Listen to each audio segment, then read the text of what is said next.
did I mention that we have a Kickstarter going?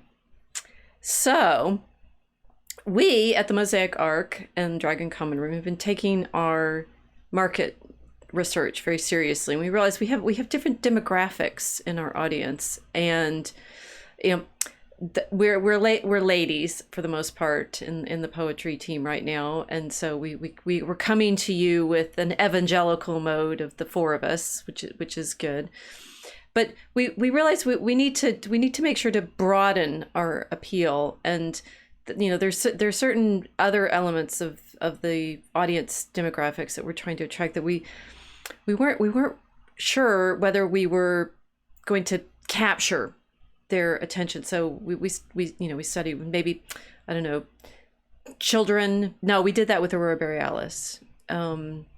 We'd say we're writing for Christians, so we hope that works. But that could get a little thorny because of all the different groups. But then the other night we realized that there was one group in our audience that we were really kind of mystified by, and we needed to do a bit more research. What is it that men really want?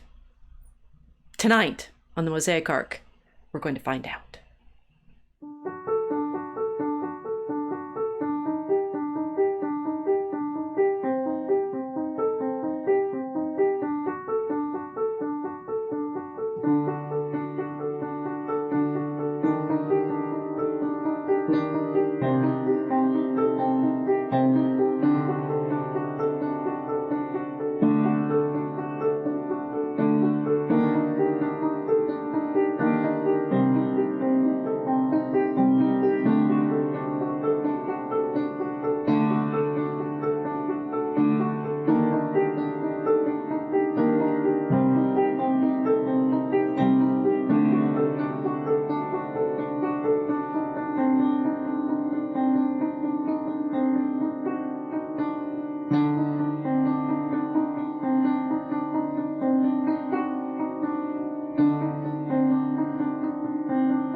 I feel quite faint now. I don't know what I'm going to do. No, we're not. We are not here. We are not here tonight to talk about what women want, because, well, maybe we should do an episode entirely on what women want. No, this is serious research. We need to figure out what men want. Do you have any idea? Absolutely none. I mean, how would we know? We're not. We're women, probably. Are you a woman? I am now. That's true. We had to do your gender reveal, so maybe you've had some experience being a man, but I'm not sure that's the same. I mean, a man on the internet, is that the same as a man who, in real life, who would actually like support our Kickstarter and be interested in our work?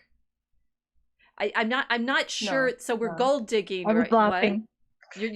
I was laughing. You're Joan of Arcing. Yeah. The Mosaic Arc did Joan of Arc and Galadriel, and we understood that they're actually twinned, and so that's okay. So we recognize it's not simply a matter of putting on different clothes. Oops. No. You mean if I were? I've tried that. It doesn't work. Well, what if we wore heels? Do you think that would do it? Wait. Well, apparently not. I was shocked to learn from you. I do my research. After my little rant last night. I know. I said makeup. we can't just put on heels, and she says, "What did you say?"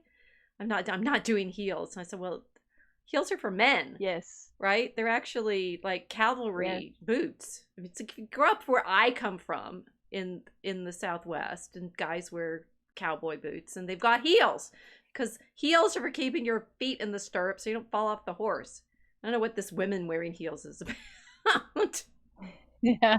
But men and no, see, it's gonna be really hard, because we're just gonna keep thinking like women and think about what we like in men. Well, yeah. I mean, we can reverse engineer if we need to. But does it work that way? Well, I mean, what we like in men, is that what they like as men? I mean, what is it that men like? I think do we have any evidence of what men like? they seem to have left a few breadcrumbs here or Really? there. Are there any out there? I mean, to Amazingly. to attend to the internet, it seems like they're very difficult to understand. I mean, well, I did that one blog post so many years ago now. It's in ancient history, but like 3 cheers for white guys, men.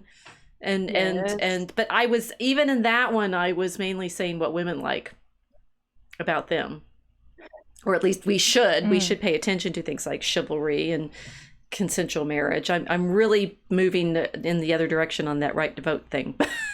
It was an interesting experiment.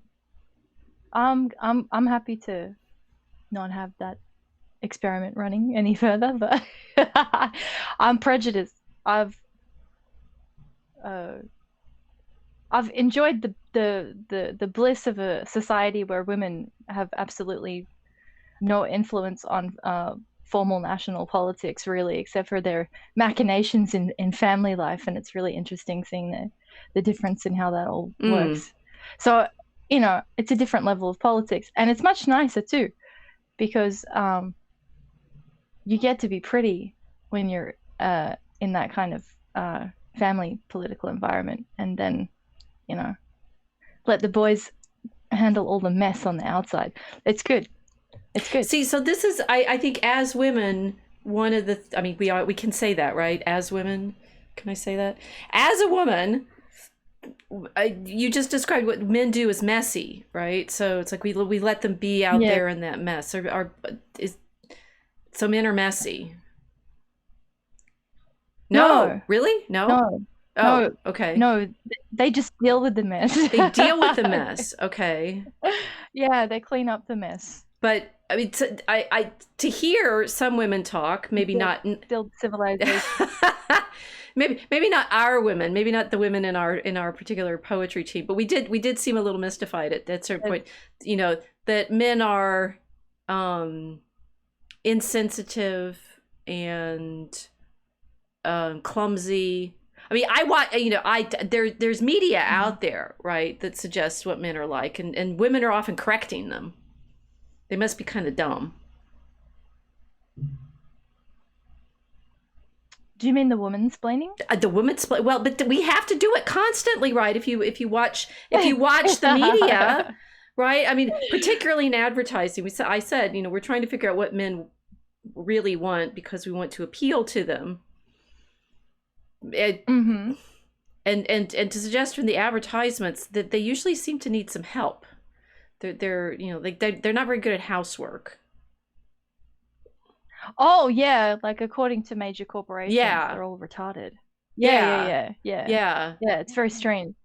They're sort of like barely literate troglodytes that sort of grunt their way around the family, and you know, if that, women are ordering them around, right? and like they're like always getting lost, right? Because they won't ask for directions and stuff, and and I mean, in the superhero movies, right? They're usually need help from a woman to like beat the monsters and stuff.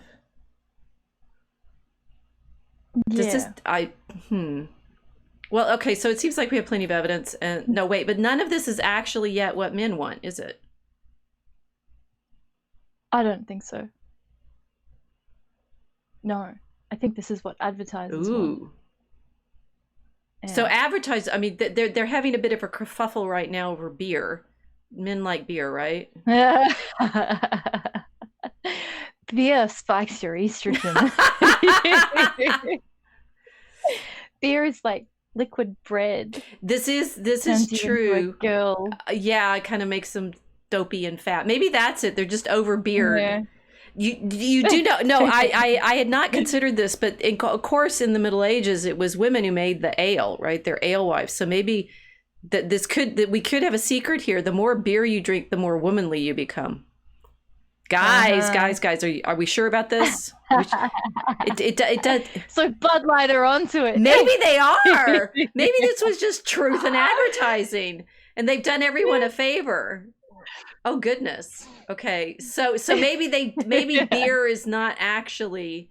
I mean, I think, here on Unauthorized, we know Fox drinks wine, so maybe men like wine. That's a start. Mm-hmm. Okay, so we can start there. Yeah. What else do you think they like? They like cars.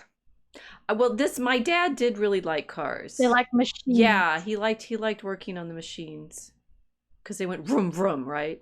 That's what men like. They like loud noises. Yeah, horsepower. I think men like the game of being able to increase their technological environment. It's like they're constantly finding new ways to play. Men like to game. This is so they'll master one game true. And then they'll make a new one, and it's like yeah. Okay, so that makes them sound a little more complicated than the advertisements suggest. Or like pretty much every sitcom since, I don't know, Bewitched. I was listening to a bit of Chuck Dixon's discussion on comics. I guess guys like comics because he talks about them, and he was upset that the movies that are using all the superheroes weren't showing the comics and people reading them. And one of them was they had a I didn't realize that Bewitched had a comic. They had whatever her name was, the woman who played I've forgotten her name, the witch, right? But the whole point of Bewitched and I Dream of Jeannie and stuff is the women are always like, powerful and stuff like that, and the men are a little silly. Yeah, they're foolish and absent-minded, and they need their manic pixie dream girls to like fix everything, otherwise they can't cope. That's a really odd kind of trend. It started a long time ago. Although with I Dream of Jeannie, that was a little bit different, but it was a very similar theme. He was an astronaut. He was supposed to be an astronaut. Yeah. Going to the moon. We could do a different stream with that one. Okay, so but do you think that's like these shows like it's I Dream of Jeannie and Bewitched, are they made for men? Do you think men watch those shows? I don't think so. So we are what would be appealing? What would be, maybe okay. That would the show would appeal to a guy because the lead female is hot. But that's basically it. I mean, beyond the way she looks, there's not much in there. It seems to be like, about empower. It's all this women power stuff, right? So I'm not sure that. So we've got wine and machines, but and babes. Do you think? Are you sure they like babes? Yeah. How would we know?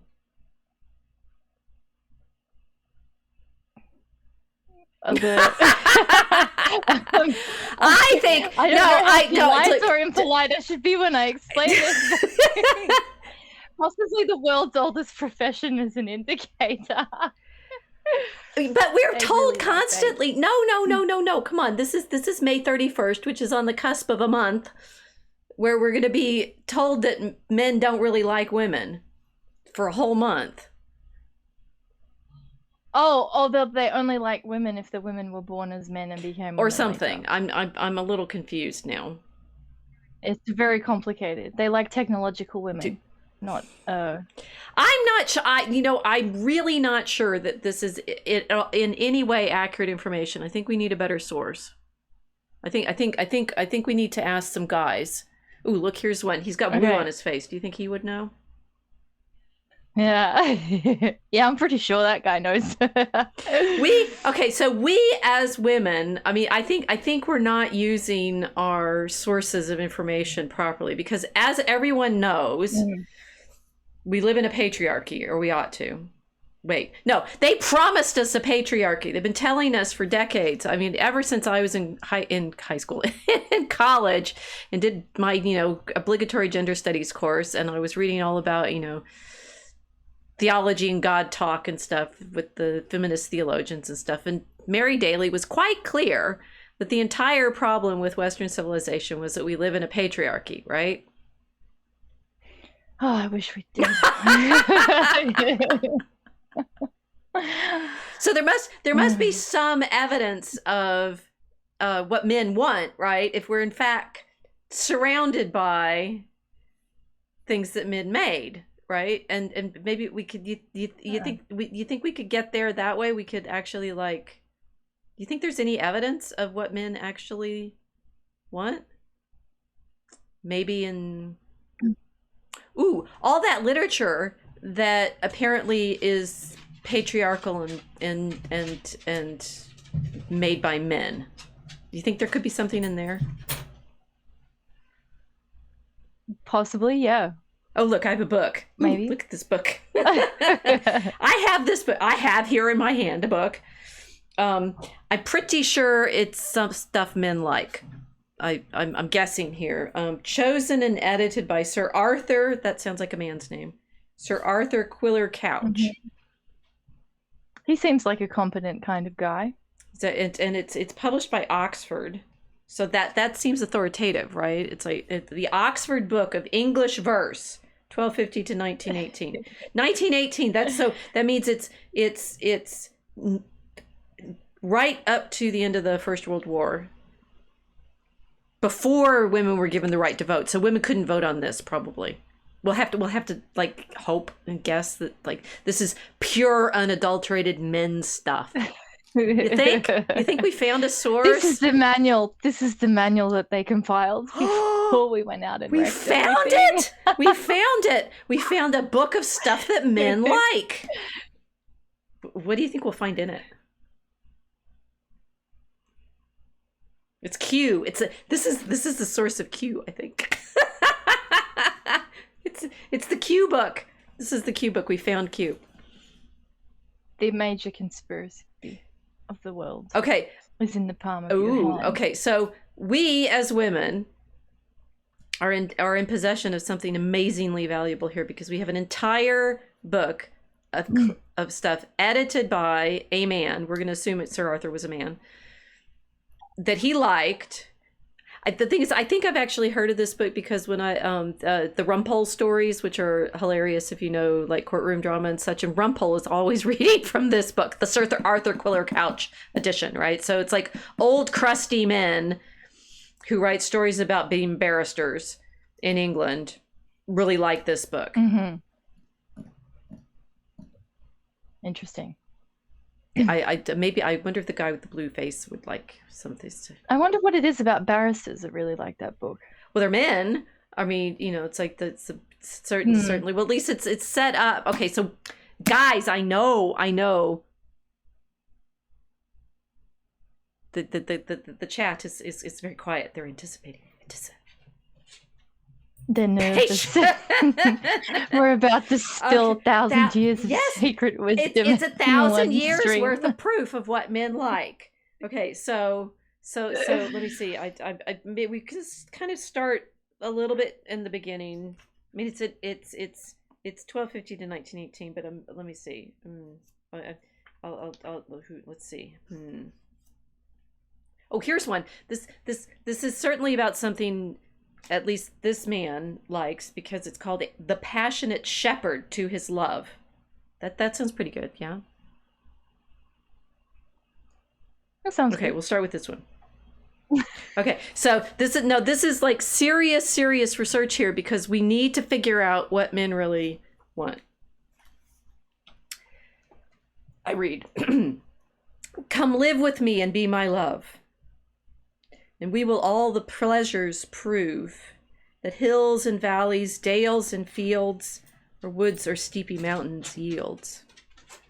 And we will sit upon the rocks and see the shepherds feed their flocks by shallow rivers to whose falls melodious birds sing madrigals.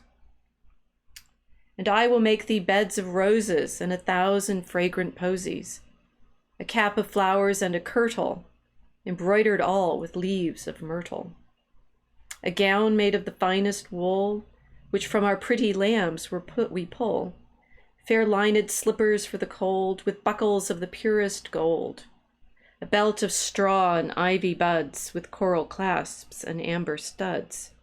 And if these pleasures may thee move, come live with me and be my love. What do we think of that? My brain just went. I think we have evidence here. He wants a love. That's nice. And he wants to be nice to her, it sounds like. Yeah. I thought men were men were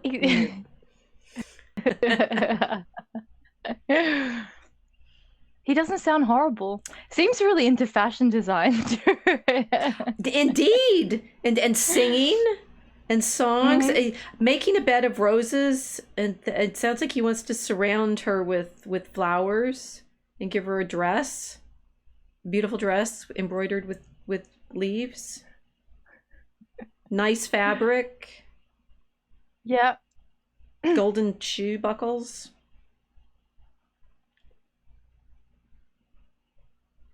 This seems to be like he's worrying about what she likes. Wait. No, men are selfish. This doesn't make any sense. Well, that's what we've been told since the 1950s. Yeah, that they just. It's clashing with all my programming. I know. I think I've left you stunned. Wait. Yeah, I don't know what to do now. No, we've got some Wehrmacht bear. Ooh, we're close. He says, "Gosh darn it, you ladies figures this out. We tried to keep it on the low." Well, You're gonna kill us now. Clearly, no. I think this book has been around for a while. I'm surprised that it hasn't been out there more, and like this evidence against these troglodytic visions that we have of the men who apparently know how to rhyme. Yeah, who knew? I thought poetry was for girls. Well, it's for girls. They clearly write it for us. Yeah, and show up with flowers and pretty dresses and hope we want to be with them. I'm confused. I like this. Let's more. Yeah, we've got designer dresses. We've got beds covered in roses. I mean, this is so far not what I was expecting. I thought they were all drinking Bud Light and watching the football, and Well, certainly. I mean, I haven't watched commercials in a long time, but it's like men were supposed to be like hateful and ignoring us, and our first piece of evidence here is they give us gifts, and want to take care of us. Fairmont Bear says that would now be considered condescending. I'm not sure. I think this is still okay. Maybe we need to get some more evidence, right, of things that men really want. Okay, so this was one. Come live with me and be my love. All right. Well, let me. I'll scoot around. Let me see what else I can find here. Oh, that one was by a man named Christopher Marlowe. Okay. Marlowe. Okay, let me read another one. We've still got the blue-faced guy. He's looking thoughtful now. Do you think he would like these poems? I'm sure he would like it. He's wearing wool. This is true. He seems to come from a shepherd culture, pastoralist kind of vibe there. So I think he'd be into it. Yeah. Okay, that's a good indication. Okay, here I've got another one. Of the Blessed Sacrament of the Altar. Oh wait, that's a little different. It looks like it's from someone about the same period of the one who wrote about shepherds, so contemporary. All right. This one's a little longer. Get prepared. All right. The angel's eyes, whom veils cannot deceive, might best disclose that best they do discern. Men must with sound and silent faith receive more than they can by sense or reason learn. God's power our proofs, his works our wit exceed. The doer's might is reason of his deed. A body is endued with ghostly rights, and nature's work from nature's law is free. In heavenly sun lie hid eternal lights, lights clear and near, yet them no eye can see. Dead forms and never dying life do shroud, a boundless sea lies in a little cloud. The God of hosts in slender host doth dwell, yea, God and man with all to either do. That God that rules the heavens in rifled hell, that man whose death did us to life renew, that God and man that is the angel's bliss, in form of bread and wine our nurture is. Whole may his body be in smallest bread, whole in the whole, yea, whole in every crumb, with which be one or be 10,000 fed, all to each one to all but one doth come. And though each one as much as all receive, not one too much, nor all too little have. One soul in man is all in every part, one face at once in many mirrors shines. One fearful noise doth make 1,000 start, one eye at once of countless things defines. If proofs of one in many nature frame, God may in stranger sort perform the same. God present is at once in every place, yet God in every place is ever one. So may there be by gifts of ghostly grace, one man in many rooms, yet filling none. Since angels may effects of bodies show, God angels gifts on bodies may bestow. Oh, we've got a different man now. He's older and got a hat on. He looks very thoughtful after this one. That was tricky. What was it about? Are men actually subtle in thinking about, golly, what's it this one's talking about? The angel's eyes whom veils cannot deceive might best disclose that best. It's talking about angels and things that we can't see very well. What we can know with sound and silent faith receive more than they can by sense or reason learn. There are things that we know that we can, wow. Men think about this? This is challenging stuff. What? I am shocked. I thought they just thought about beer and cars. Yeah. This is okay. So the doer's mind is reason of his deed. The body is endued with ghostly rights, and nature's work from nature's law is free. What do you think that means? Say it again. A body is endued with ghostly rights, and nature's work from nature's law is free.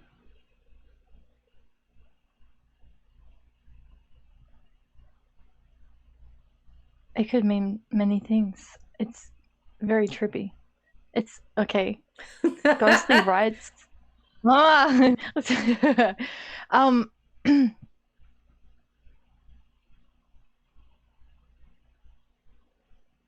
a rite is something sacred, isn't it? A rite is a ritual, something sacred. Oh, this is RIGHTS. Oh, rights, as in your rights. Yeah. A body's endued with like, I think maybe in this period it means spiritual. And nature's work from nature's law is free. I mean, you're right, it sounds true. In heavenly sun lie hid eternal lights, lights clear and near, yet them no eye can see. They're lights that you can't see with your eyes. The inner vision. Dead forms a never dying life do shroud. The boundless sea lies in a little cloud. So he's unpacking the mystery of things that we can't see in forms that we can see. Okay, so it was about the Blessed Sacrament of the altar. Do we know what that is? The Eucharist. The God of hosts in slender host doth dwell. Yea, God and man with all to either do. That God that rules the heavens and rifled hell, that man whose death did life us to life renew. That God and man that is the angel's bliss in form of bread and wine our nurture is. Oh, okay. So that's wow. Why did you think he said it so difficult?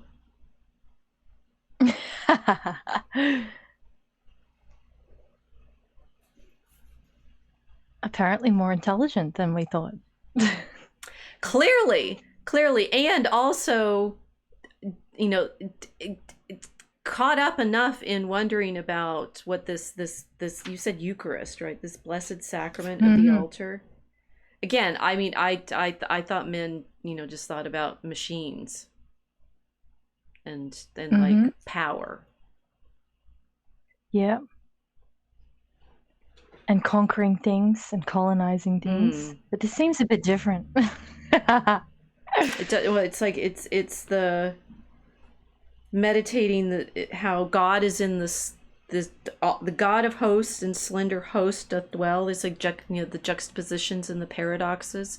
So men like thinking in riddles and mysteries.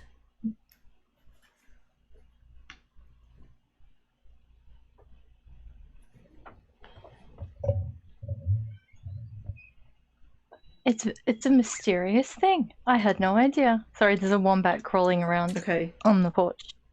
Yeah.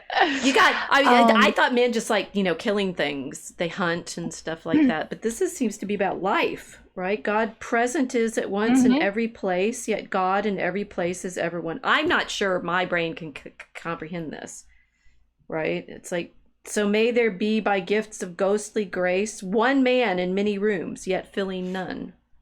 Since angels may effects of bodies show, God's angels gifts on bodies may bestow.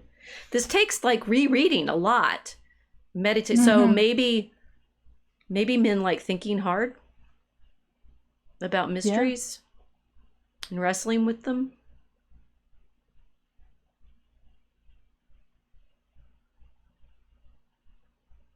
Pondering God in our world. Wow. Okay. That one was harder. I think we need an easier one. Let me find a different one. We still got the old man and the old. I say he's my age. Whatever. Wait, which one is this? I think he's French in this. He's got lipstick on. Oh yeah. Maybe men like wearing lipstick. Do the men like wearing lipstick? We're worried about men liking wearing lipstick, aren't we? Is that bad that he's got lipstick on? I mean, I don't think it is. Really? Everybody's worried about the lipstick. Yeah, why? Why are we worried about the lipstick?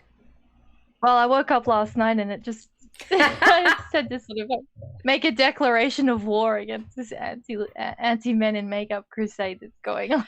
But I thought it made them unmanly. Wait, do we even know what manly is? We can't figure manly out yet.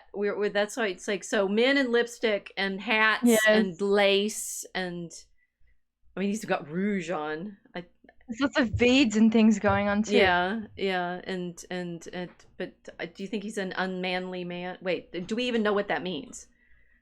We've got heels and lipstick and lace, and now they're writing, you know, complicated verses about God. I think we've just broken the definition.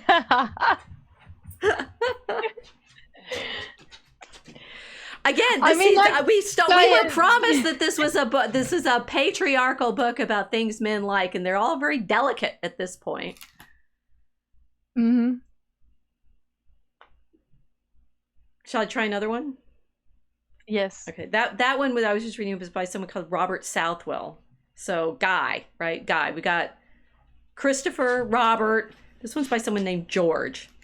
He's got a double first name, George Herbert. Love. Oh wait, I did it again. What is it with these We're back on men? the happy stuff. Where is the machines and the death and like the monsters and Well, now we've got two young men in front of a pyramid. I think this has got to be right. It's going to be about something like brutal and thuggish, because that's what men are. Okay. Love. We're waiting for the chat to explode on us. Wait, wombats. Yeah, yes, we have wombats. Wombats show up every so often in our stream. She hit one once, I do. broke her car. Totaled my car. It wasn't broken, it was gone. And I bet some men helped you fix that wombat They did battered actually. car. Really? They Wow. Yeah, men have skills to fix stuff for us. I'm not. I really. This is going to break the internet. We're going to do it again. Okay, here we go. Love. I'm going to read this one. Do you want me to read this one? We're going to read this one. Yeah. Okay. I'm still waiting for someone to get shot, or for a fight scene to happen, or something. Okay. There's no violence yet. All right, let's go. There might. Well, okay. Love. Pay attention. This is these are turning out to be harder than we thought. Apparently, men can write complicated language. Love bade me welcome, yet my soul drew back, guilty of dust and sin. But quick-eyed love, observing me grow slack from my first entrance in, drew nearer to me, sweetly questioning if I lacked anything. A guest, I answered, worthy to be here. Love said, you shall be he. I, the unkind, ungrateful, ah, my dear, I cannot look on thee. Love took my hand and smiling did reply, who made the eyes but I? Truth, Lord, but I have marred them, let my shame go where it doth deserve. And I know you not, says Love, who bore the blame. My dear, then, I will serve. You must sit down, says Love, and taste my meat. And so I did sit and eat. I think we did it again. That sounds mystical. It does. And it's sad. Oh, is it sad? How so? Other than that, I can't read these very well. I think you need to practice reading this stuff. It takes some elegance and performance. I'm blundering through it like. No, you're doing really well. I feel like I'm not living. I'm very well. Okay, go ahead. I'm getting drugged. You read and I start getting. It's not soporific in the sense I want to go to sleep, but I just. You get bombarded with imagery, and then it's like being high on words. It's wonderful. Wow. So these guys standing in front of the pyramid looking wistful may be thinking about deep mysteries. Should I read this one again? I think this one's worth reading again. Okay. Yes. Love bade me welcome, yet my soul drew back, guilty of dust and sin. The quick-eyed love, observing me grow slack from my first entrance in, drew nearer to me, sweetly questioning if I lacked anything. A guest, I answered, worthy to be here. Love said, you shall be he. I, the unkind, ungrateful, ah, my dear, I cannot look on thee. Love took my hand, and smiling did reply, who made the eyes but I? Truth, Lord, but I have marred them, let my shame go where it doth deserve. And know you not, says Love, who bore the blame? My dear, then, I will serve. You must sit down, says Love, and taste my meat. And so I did sit and eat.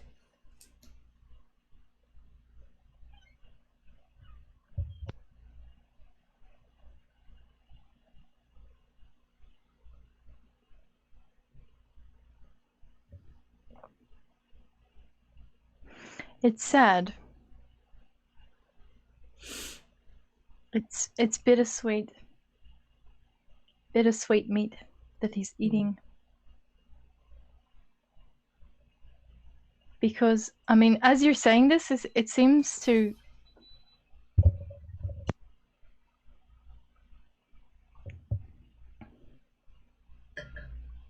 I'm just thinking of all the men that have seen things with their eyes that they can't erase.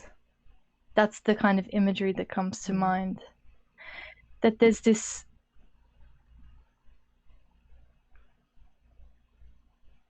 like a stain of shame over them because of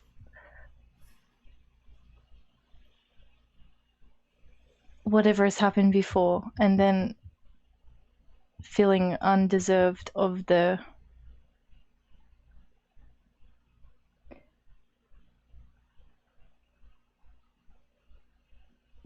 invitation into love. And it's very sad because it's very relatable.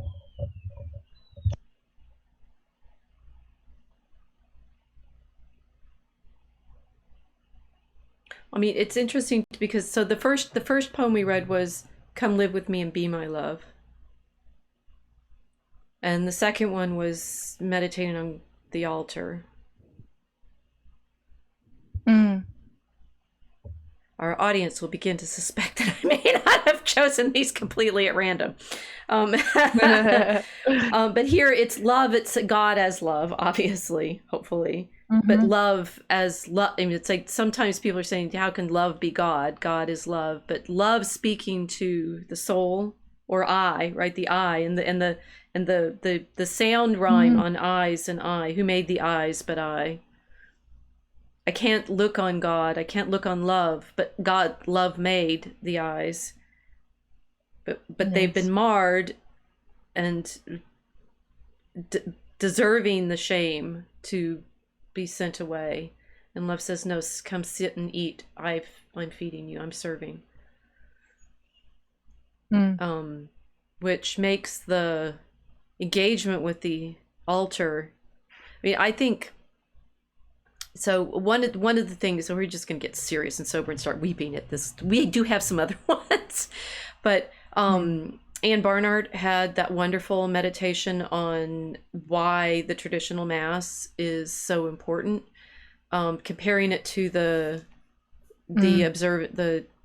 rite kept at the tomb of the unknown soldier, and that men do that, and men are doing it for men who have died.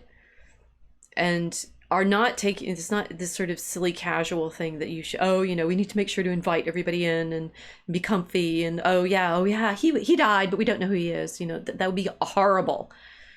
And Barnhart is meditating on how the priests who serve at the altar in the traditional mass treat the altar as the soldiers revere the tomb. It's like their responsibility to serve there with this incredible precision and dignity in whatever circumstances, right? It's like you don't get to do the altar just when you feel like it. The priest is there, but it's love who is there on the altar. It's kind of astonishing to me. And I was like, the ladies, we're guilty, right? We've ruined a lot. And one thing we've definitely ruined is men's devotion in this kind of dignity, because women wanted freeform stuff. I don't know why. Because surely by now you recognize that the one thing men really, really like, based on the Oxford English Book of English Verse 1250 to 1918, chosen and edited by Sir Arthur Quiller Couch, is stuff that scans and has structure and beauty in the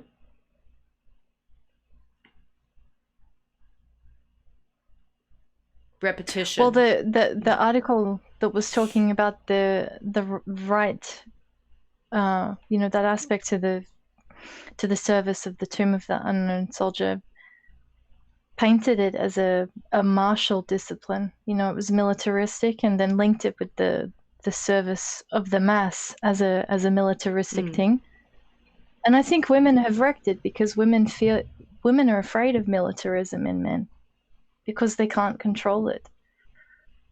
Because women will never achieve the discipline that's required to make that level of beauty. It's an art form that's beyond feminine capacity. We are not capable of it. And it's difficult for women to admit it. They can't.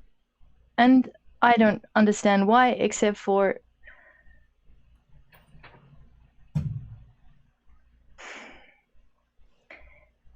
maybe a lot of women have never seen the world without it, and to understand how truly horrifying it is when it's completely gone. That beauty is necessary to life, and it's necessary to women's joy. And I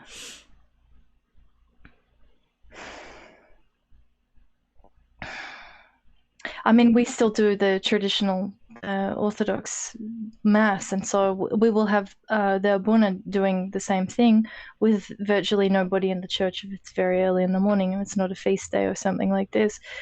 The same with the monks in the monasteries, that, you know, they'll perform an entire liturgy and it's just for them. It's just for the monks that are in the monastery. They don't have an audience. They don't have anybody recording it or anybody praising them for doing anything. It's pure art.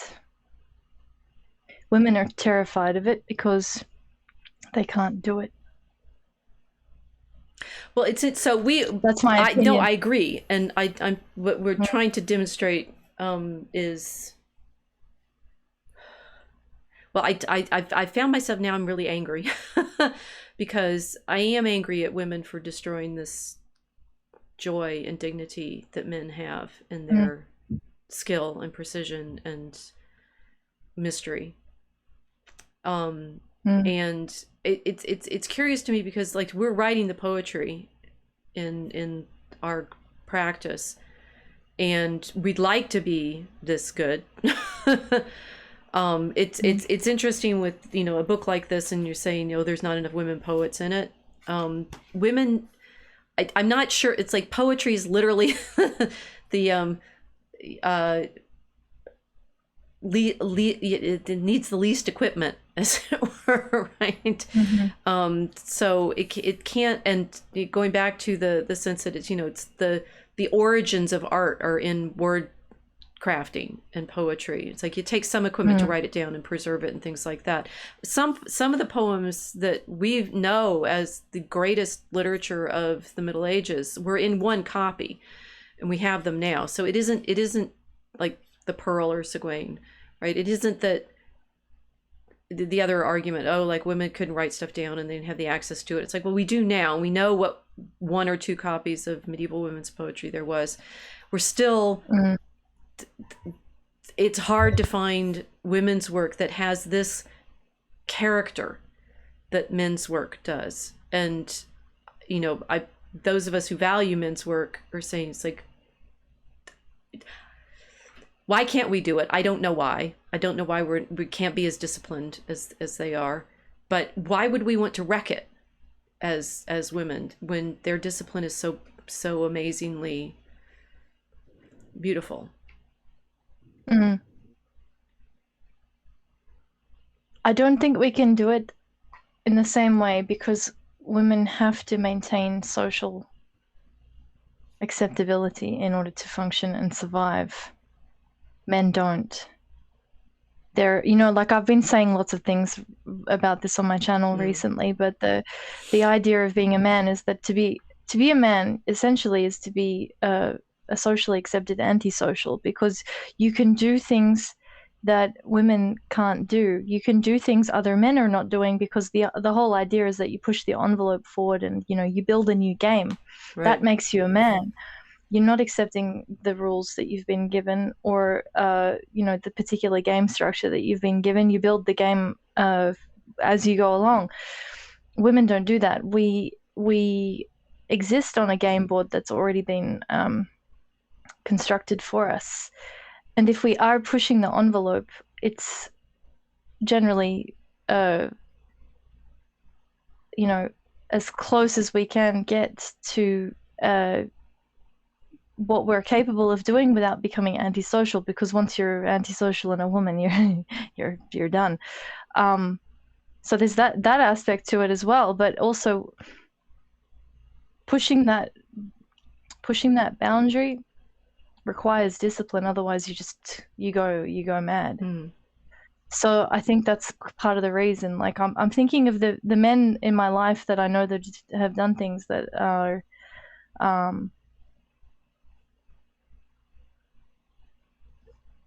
interesting in this way to me, and their creativity and their discipline has to be synchronized. And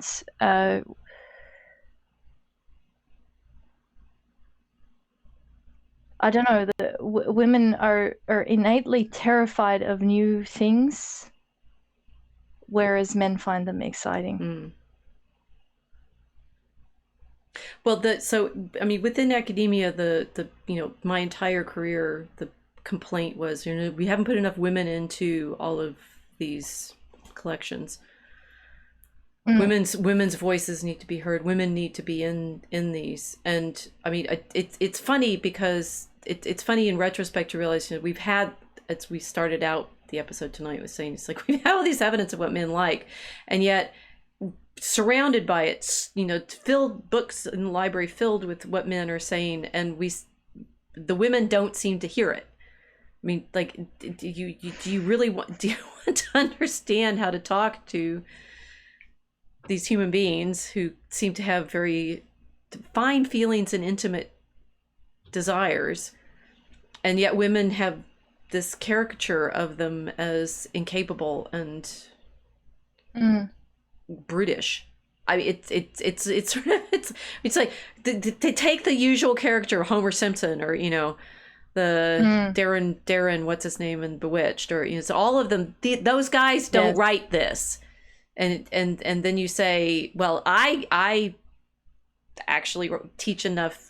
I teach classes on campus, and I set assignments that enable people to write what they want, and I will tell you, men write poetry for me about battles and things like that because it's Tolkien. But their choice is to craft art, and this sort of lie about men not liking art. Where did that come from?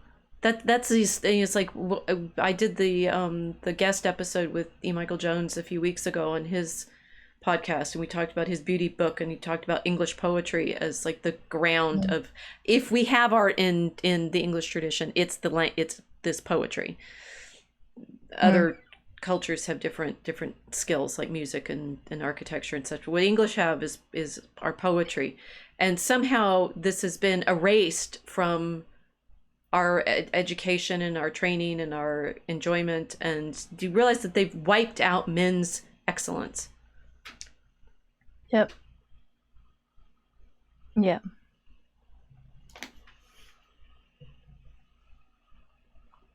Got some comments here. Let's see. Casey saying, where's the picture of Adamant? We don't have any of him. Sorry. Oh, I'm sorry. We're back to the blue-faced guy, because I put them on. They're randomly going, so you're just gonna the randomness of the Wehrmacht Bear. Isn't also God speaking to someone? Yes. So in love. It's a conversation with God. It's about unworthiness. Casey says about piety. Says humility beyond judgment. Casey, Camille Paglia explained the male obsessive need to create art and why it made them superior at it. Well, this is, what I think about this is when I see the guys in the park practicing on their skateboards, and occasionally there's a woman there, but usually it's a couple of guys by themselves practicing on the skateboard. And that kind of obsessive self-discipline of an art is peculiarly characteristic of men. Manual, nurturing instinct has to make you more careful. Yes, and I think, the default one is, if you want to understand the way women are, you have to realize that there would be no toddlers without us. Never mind wombats, right? It's like you have to have an intense tolerance for chaos that the kids are creating, and be able to be distracted and do three things at once because you don't want them to fall off the cliff. So we do have different skills, and what we're lamenting tonight is simply this strangeness, so that we've come up with these caricatures of men to say they don't like any of the things that we're finding in this book edited by men. We'll do another one now. Let's see. I mean, I'll say quickly before you start again, is that women that do get very obsessive over a particular thing tend to be bullied by other women because we get obsessive over a particular thing. You know, it's a kind of indulgence, but it's seen as, you know, like really an abhorrent eccentricity for a woman to be too over obsessed and hyper fixated on one thing in girl circles. I have no girl. Because, I mean, you all are my only girl circle. I have no idea. And I'm hyper fixated. Or fencing. I mean, fencing. You know, the women in fencing are like this too. But I do like. But the thing is, I can think of things that women actually get. Politics. I mean, women get very obsessive about. I don't know. Oh, do they? I mean, this is one of Milo's jokes continuously, that in any art, the men are always going to be better at it, even cooking, right? Or it's like if you think the great chefs, they're men, or the great this, they're men, the great that, they're men, which to a certain extent requires this kind of obsessive focus that you're describing. That you really have to drill yourself and train so that you, in this context with the language, know every syllable, every phrase, every definition, every pattern, every previous poem. Like you study other people's poems so that you can craft yours against theirs, and, you know, constantly, like the guys in the park on the skateboard, over and over and over again, the same drill. Yeah, they're weird like that. Men. It's good. It's cool, but I mean, like, it's weird, you know. Like, what are you doing? You did that like 1,500 times today. Yeah, but like, I'm almost like getting it perfect. Right. Okay. Good luck with that. I'll come back later.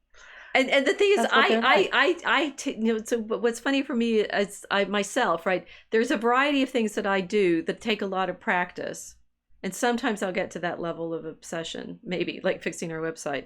For the last month, but I do appreciate that in other things that I wish I were better at, like, you know, playing the fiddle, which I did for 8 years, right? I don't always achieve that level of excessive practice, and I can make myself do disciplined practice, like regular, but that level of just, you know, I'm going to try every sound that this instrument can make until it makes all the sounds I know it. Until I know all the sounds it can make. That kind of experiment, the crafting. I can watch men do things at that level and wish I could, but I don't do it. I'm going to read another poem. I clearly am not even capable of it because I'm going in and out of focus. You got wombats running around out there. What do you? They're really loud. Tomorrow you're going to have kangaroos too. Okay, death. Death be not proud, though some had called thee mighty and dreadful, for thou art not so. For those whom thou thinkest thou dost overthrow, die not, poor death, nor yet canst thou kill me. From rest and sleep, which but thy picture be, much pleasure then from thee much more must flow, and soonest our best men with thee do go, rest of their bones and souls delivery. Thou art slave to fate, chance, I'm not reading this properly. Thou art slave to fate, chance, kings, and desperate men, and dost with poison, war, and sickness dwell, and poppy or charms can make us sleep as well, and better than thy stroke. Why swellest thou then? One short sleep past, we wake eternally, and death shall be no more. Death, thou shalt die.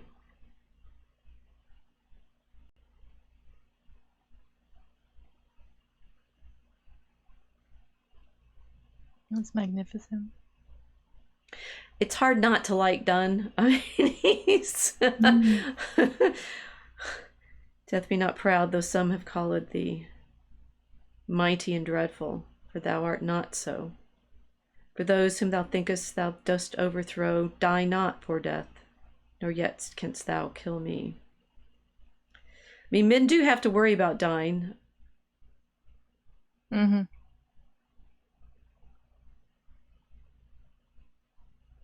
I always, Yeah, they do. I have this is a funny thing, and it's like the brutishness of women. So we're always complaining.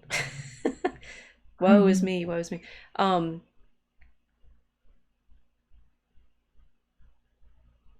Men suffer a lot, and I'm doing through it. So, oh look, we have man with dog in my picture now. So the characters are male plays, and it's like there's a lot of you can get beaten up a lot, right, if you're a man, which then starts making this illusion that they don't hurt. But then so much of the things that men make that they like and want to watch and stuff seems to be about how much it hurts. Wait. Yeah, because it's a competition to see how much pain you can take. Well, but no, I'm serious. Yeah? Like the guys I grew up with, used to just, it was like the games they would play with each other were all based around who could tolerate the most discomfort and then brag about it. That was all they did for about 4 years, you know. They'd light things on fire, light each other on fire. I mean, kind of easy to guess the kind of people that I grew up with. People who lit things on fire, clearly. You're down there in Mad Max territory, clearly. Well, we are. We are.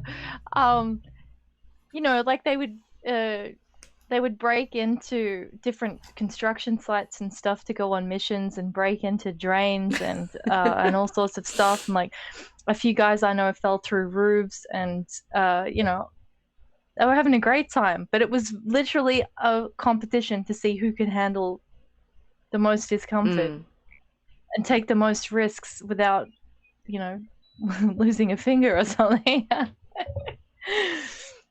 But I mean, there's a kind of a illusion that therefore they don't have pain. Oh, they have it. No, they have it. They have it. It's the honor of being able to handle it. I think that's the way I would read the situation. But they have it. Absolutely. And they don't show it the same way women do. I mean, the women over the last, I mean, there's feminism has a lot to answer for. We're trying to make you answer for it right now, women. Men don't understand how painful it would be to give birth, kind of thing. And therefore women have to suffer more than men because we give birth. And how dare the men make us give birth?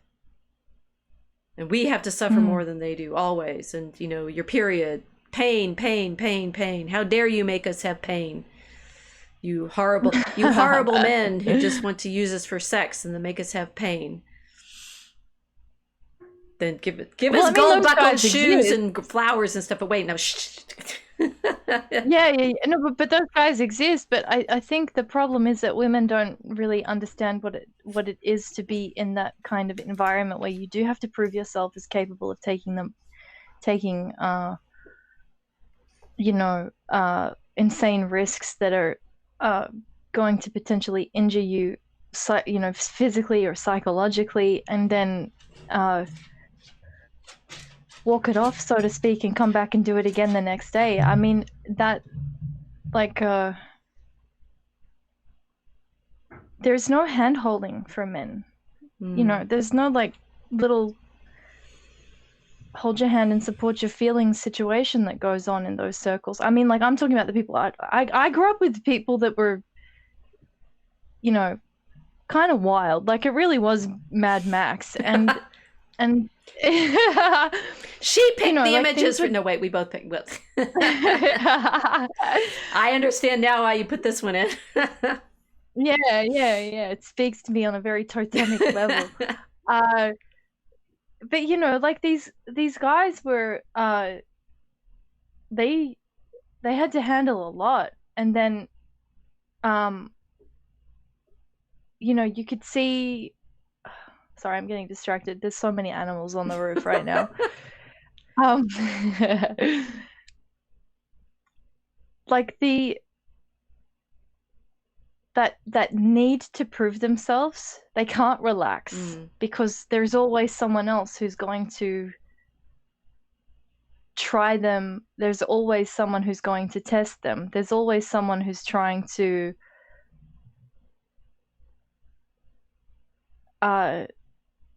you know, destabilize their reputation in front of everybody and prove that they're actually, you know, full of it, and they, you know, that they're actually weak. It's like this constant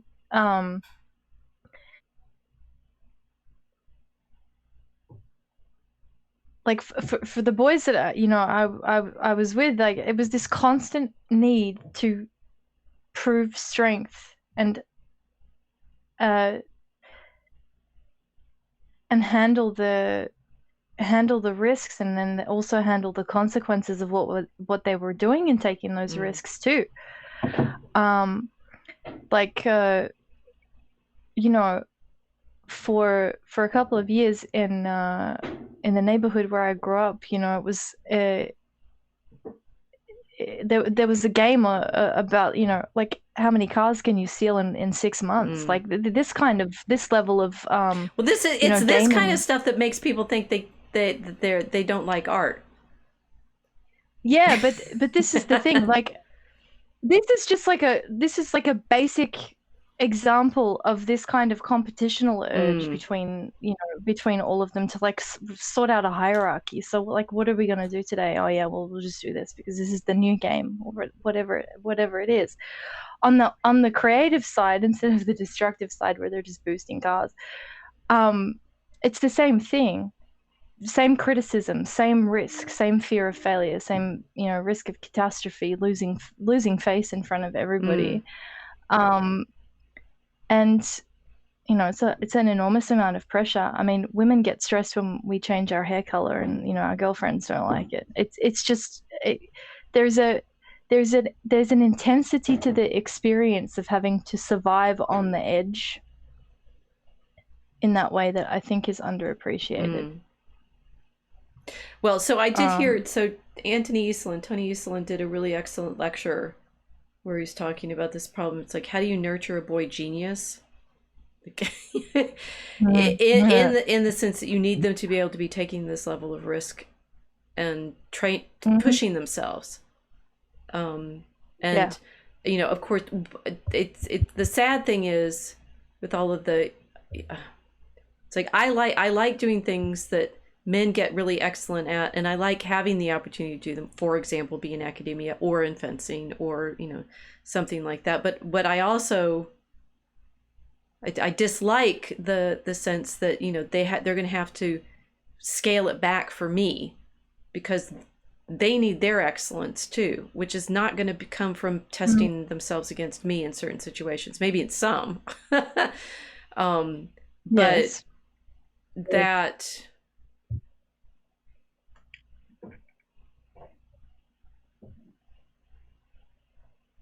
Again, I'm sort of bewildered at how we could have developed a culture that doesn't enjoy all of these skills and excellences. That to me, I just sort of end up boggled, right? Yeah. Oh, it sucks. It sucks. I mean, there's something magnificent when you see someone do something for the first time that they've been trying to do 56, 57 times in a row. Like guys that, you know, I would go diving with, because we used to go cliff jumping, and we'd go off, you know, we'd make high dives, and you'd see some of these boys go out there and they'd try and do a trick, and they'd be trying for like 50, 60, 70 times to nail it. Sometimes they're smacking their heads against things as they're jumping off the platform. You're like, you're bleeding, man. Why are you going back up there? Shut up. I'm going to get it, you know? Yeah. Intense focus. And that's the, you know, the feminine urge to nurture, and, you know, you're bleeding. Stop doing it. Well, no, I think sometimes it's not even nurturing. Although I say we've got, You'd say, oh wow, okay. Death Me Not Proud, one of my favorites. It's confident and hopeful. Yeah. What the thing is, I have it attached to. It was used as a title of a book for someone who's dying of brain cancer. So somehow read in school. I'm not sure why. Bishop studied Holy Sonnet 10th and final year high school. Men need a reason for enduring the hurt, sometimes status, sometimes purpose. Yeah. Yeah, the reason. Purposelessness is death for men. Well, and I think the purpose of like, what is it what kind of purpose motivates them? And we've seen this as a problem in the internet subculture of men just not, I mean, we tend to be a little brutal. Learn to scan. It's like, get a skill. Stop complaining. It's like so it's sad because men can seem to, I have this sort of, the fantasy version of it is, and I think I got this from my dad too. So for some reason, the blue flake sky is just our theme because the randomness of the slide stack keeps showing us him. So this is my dad's, theme story, is that. Oh, is William Wallace back? Always. He keeps coming back. My dad, nice. Well, he loved and hated Braveheart because he knew that the battle scenes were wrong. The Battle of Stirling Bridge with no bridge, right? It's like, no. And also it was too long. He couldn't watch the movie without having to go out for cigarettes. So he was cranky. Dad loved having, young men who was being pushed to, remachine the hot rods that they were racing, right? Or train in surgery, or learn to fly, or, that it was, and that his generation, my dad's generation, they were very clear about, the older men need to be around to, train the younger men to behave in all ways, right? Both in terms of skill and courage. But also, hopefully polite behavior towards women, and that these are not things that you just can do, right? You do actually have to practice. And by taking away our fathers and by taking away that masculine push for excellence with men pushing younger men to get there, we lose everything. We lose great poetry, we lose engineering, we lose joy, we lose beauty.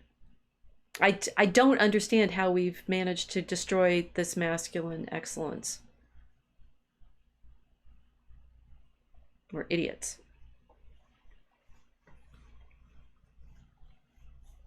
I think we need another one. Yeah. Ooh, look, this one's about women. A woman. Perfect woman. She was a phantom of delight when first she gleamed upon my sight, a lovely apparition sent to be a moment's ornament. Her eyes as stars of twilight fair, like twilight's too her dusky hair, but all things else about her drawn from Maytime and the cheerful dawn, a dancing shape, an image gay, to haunt, to startle, and waylay. I saw her upon nearer view, a spirit, yet a woman too, her household motions light and free, and steps of virgin liberty, a countenance in which did meet sweet records, promises as sweet, a creature not too bright or good for human nature's daily food, for transient sorrows, simple wiles, praise, blame, love, kisses, tears, and smiles. And now I see, with eye serene, the very pulse of the machine, a being breathing thoughtful breath, a traveler between life and death, the reason firm, the temperate will, endurance, foresight, strength, and skill, a perfect woman nobly planned, to warm, to comfort, and command, and yet a spirit still and bright, with something of angelic light. Man, they write nice things about women. This one's by someone called William. Boosting out. What's going on? I don't know. I mean, it says she's beautiful and yet she's a spirit as well. So apparently women have the same characteristics as men do in terms of interior mystery, endurance, foresight, strength, and skill. That sounds pretty appreciative a perfect woman nobly planned, to warm, to comfort, and command, and yet a spirit still and bright with something of angelic light. I'm not sure why we're supposed to be upset by this. It doesn't sound very impressive. Yes, it sounds dignifying. Mm-hmm. But I mean, come on, we're told that all men care about is what we look like. That is the prevailing rumor. And it does I mean, seem that men if the plastic appreciate surgery industry has anything to do with it. I mean, we're told that we've got to cut ourselves and inject things in ourselves, and Are we sure men want that? you know.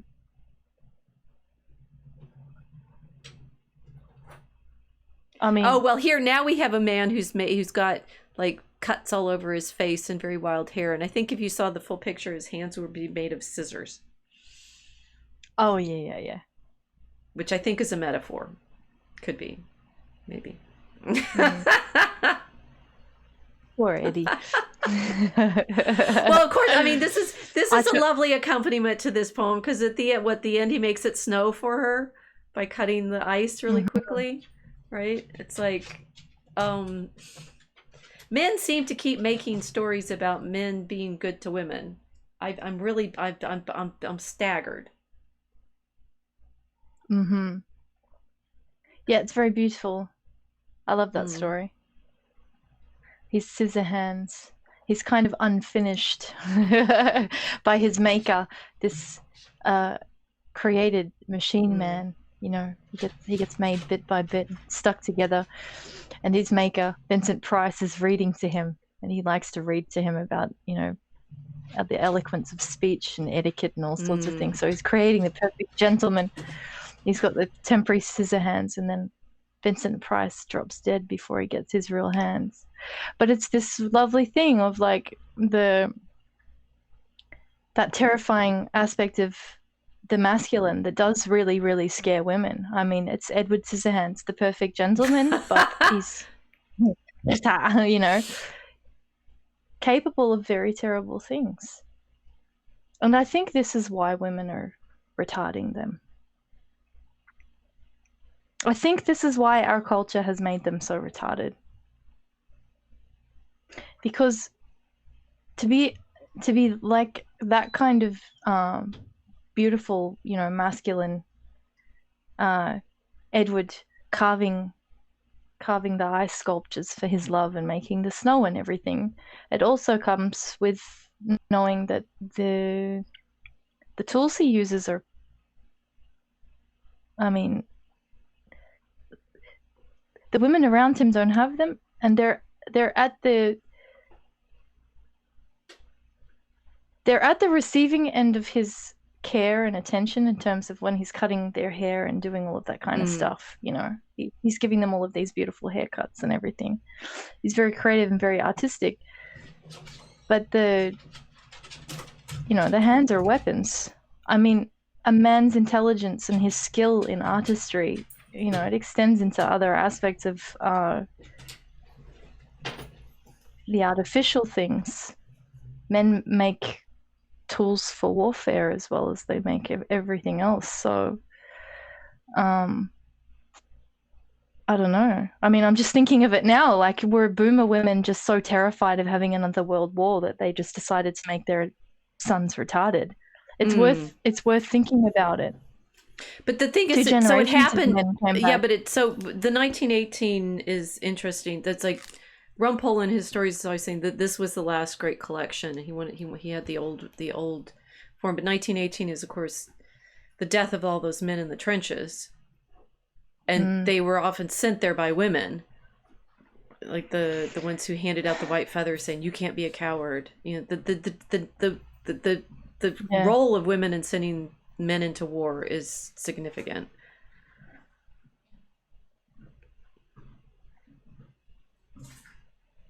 Well, they don't see it. They haven't seen it before. I'm just thinking at that time, this is before like mass visual media, where we actually see war. Like, women didn't see war. They didn't see trench warfare before. They didn't know what they were sending their boys into. really. I Well, but mean, they kind they of got them romanticize it, back, like, in pieces. they got them back in pieces, yes. Yes. So they learned afterwards. They learned afterwards what it meant. I think we're gonna need. I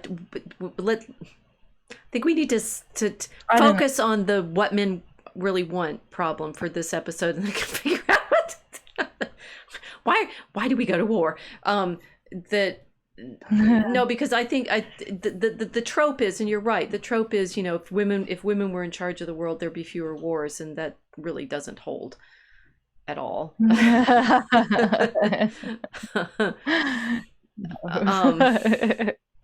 And then we're on the opposite side of, it's like, why is there war? It's like, what is it about? Because it seems like to be a failure of the game of test and necessary. I think we don't have enough evidence right now. Let's carry on. I got another one here. I think I like this one. This one's by another William guy.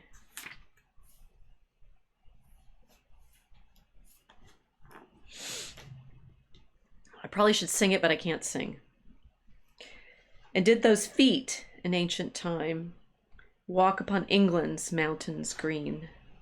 And was the holy Lamb of God on England's pleasant pastures seen? And did the countenance divine shine forth upon our clouded hills? And was Jerusalem builded here, among these dark satanic mills? Bring me my bow of burning gold, bring me my arrows of desire, bring me my spear, O clouds, unfold, bring me my chariot of fire. I will not cease from mental fight, nor shall my sword sleep in my hand, till we have built Jerusalem in England's green and pleasant land.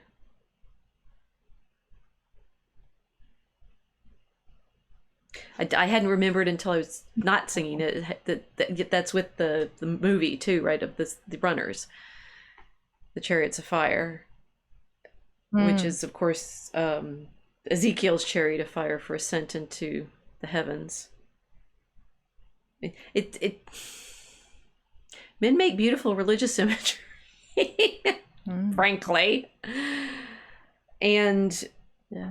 So when we've robbed them of their joy in women and our beauty and loving us and seeing us as spirits, we've also seemed to rob them of the exquisiteness of their religious vision. What is up? Who stole this from who? It's almost like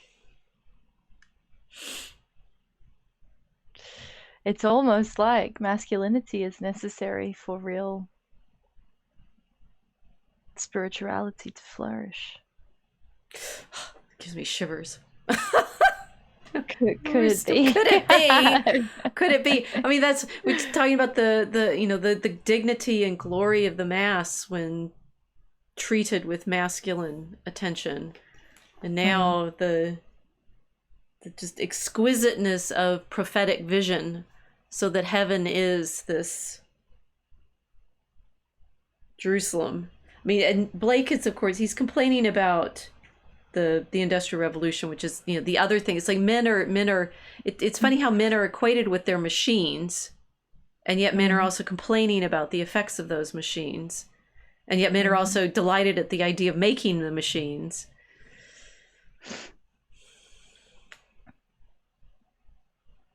Which take work from men.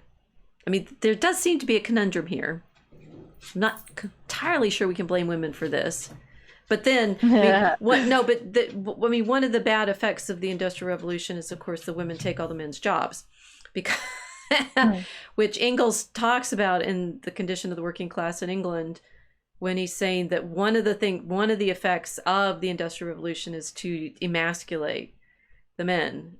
He's describing the women taking all the jobs in Manchester in the factories, because the machines enable weaker bodies to do certain kinds of work that had been men's work, and that the men, stay at home, get drunk all the time, and the women are the only ones that can make a living.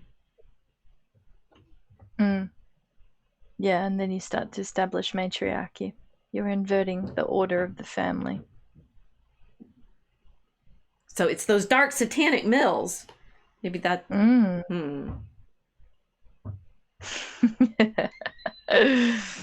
Well, then, but then women like blaming men. But then on the other hand, it's like, well, women should be able to do every job that a man can, except for we can't when certain jobs require physical strength. And we can't when it seems like certain jobs require a degree of attention that women won't give things. And we can't. Oh, I think we're fallen. I think human beings are fallen. Wait. Look, now we have the guy who was in blue with his hands like going like this, talking to this other guy who's got a crown of thorns on his head. Our pictures are helping. The randomness is coming together. Yes, the dark satanic mills in Jerusalem, and I will not cease from mental fight, nor shall my sword sleep in my hand, till we have built Jerusalem in England's green and pleasant land. I mean, there's a backfire there too. It's like empire will, it's like, where was Jerusalem? Where is Jerusalem? And we've been talking about the Anglo Empire, but I don't think Blake is on to that. I don't think he's longing for the empire. It's almost like everything men make is both divine and fallen. You think the men realize that? No, they're too stupid for that.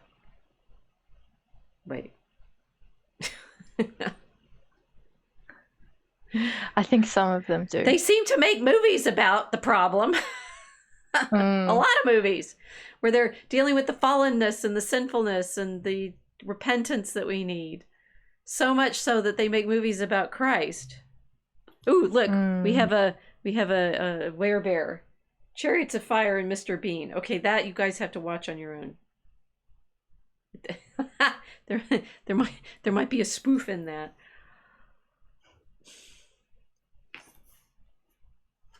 Well, this is the problem, because Mel Gibson's making a movie.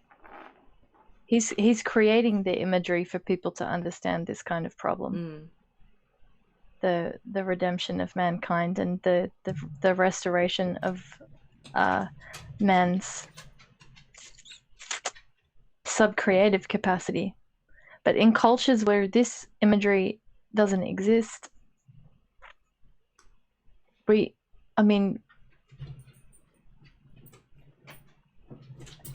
men seem to be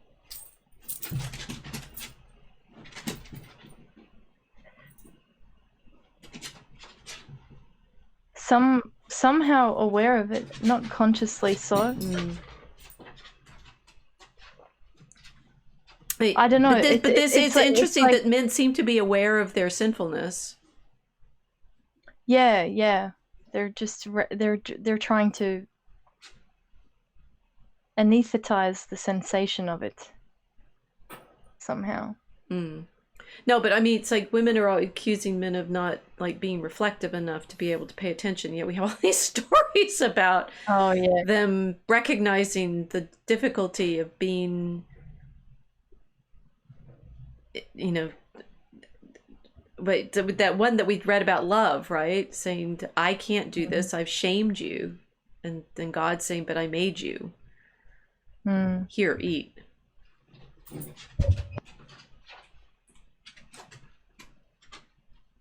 You could, what one version of this is like, so men are all wrapped up in themselves, in these problems and recognizing their own fallenness, and all of these stories are simply about men saving other men. Which sounds okay. Are we jealous then? Those like women want to be in this story too, and we feel excluded. Wait.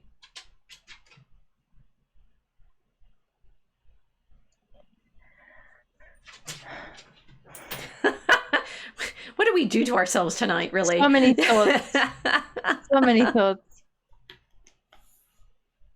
Well, this is the funny thing about reading something like, Mary Daly, Beyond God the Father, and all of this stuff. It's like, well, here's this story about God, the Father sacrifices his own son and has nothing to do with women. It's like, well, then maybe it needs to have something to do with men. Maybe men have this problem that they need to reconcile for themselves. And maybe ladies, no, it doesn't have anything to do with you. It's not your dynamic.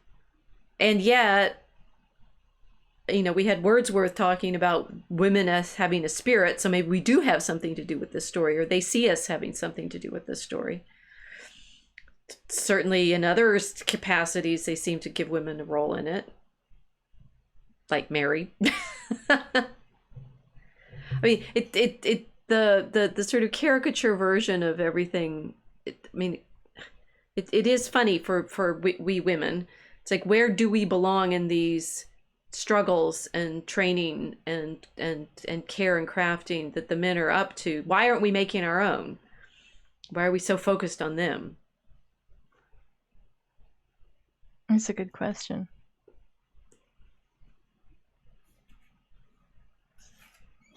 It's control problem. Well, they're kind of focused on us. Here's another one, which if the slideshow responds to my reading this one, will be hilarious.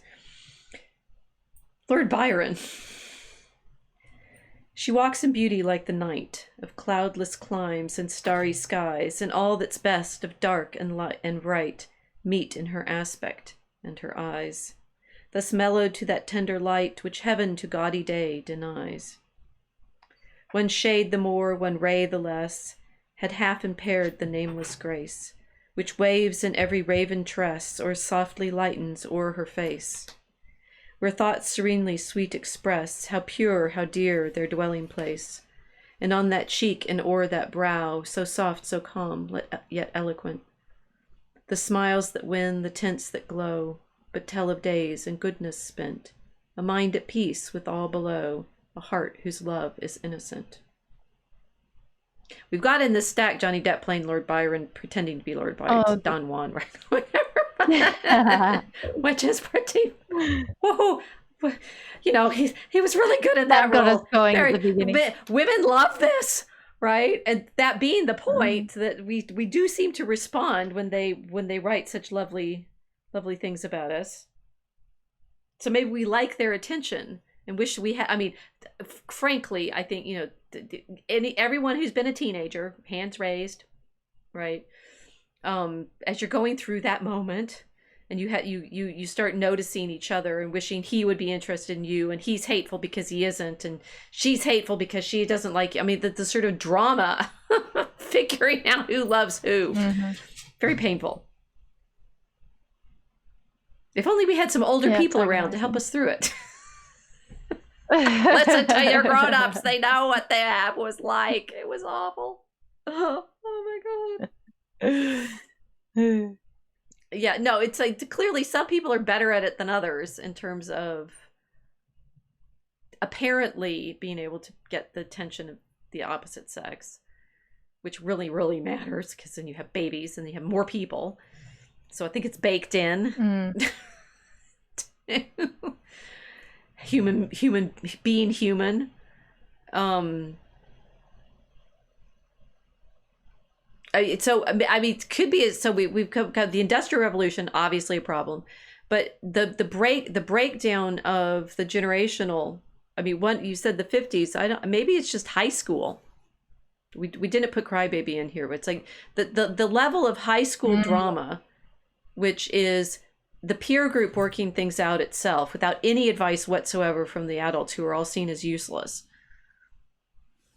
I'm not Lord Byron. It's so Byron, Shelley. I mean, these whole romantic guys, like, they really messed up a lot, which E. Michael Jones has told us about, because the previous generation messed up a lot because they, invented this stuff called free love and everything, which does not work.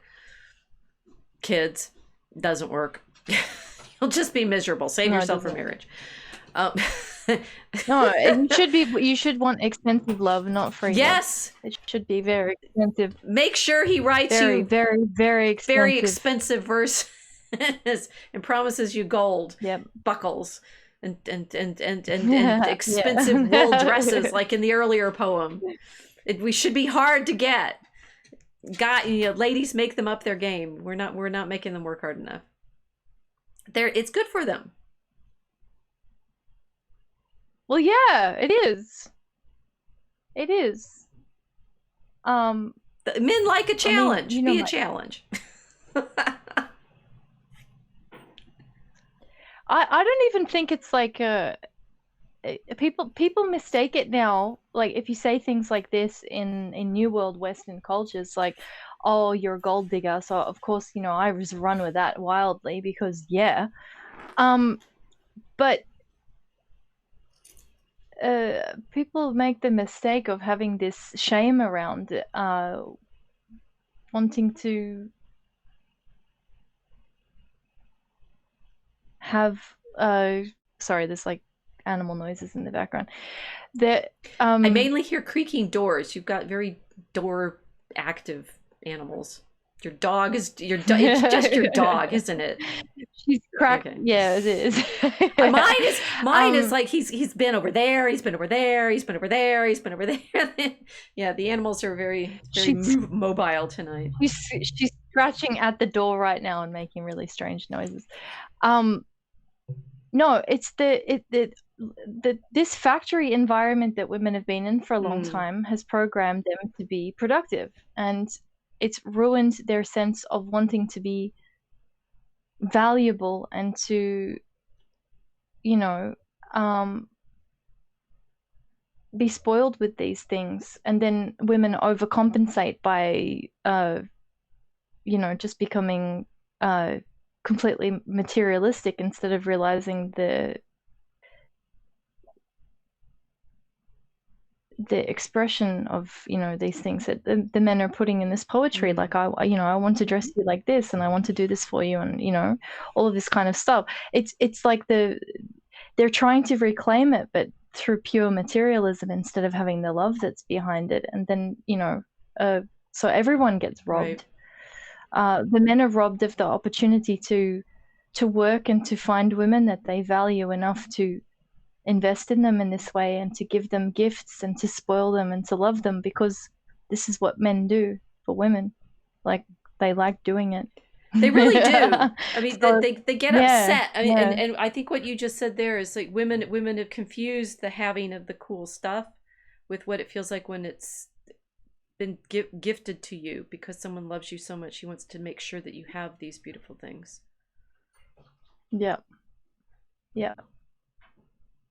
Yeah, we be again. I mean, in it,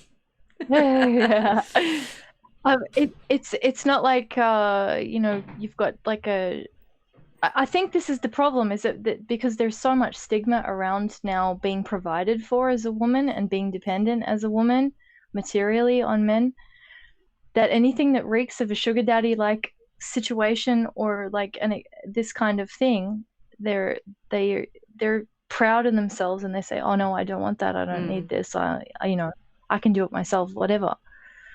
And then they just kill the romance because there's no giving and receiving, and so it's interesting that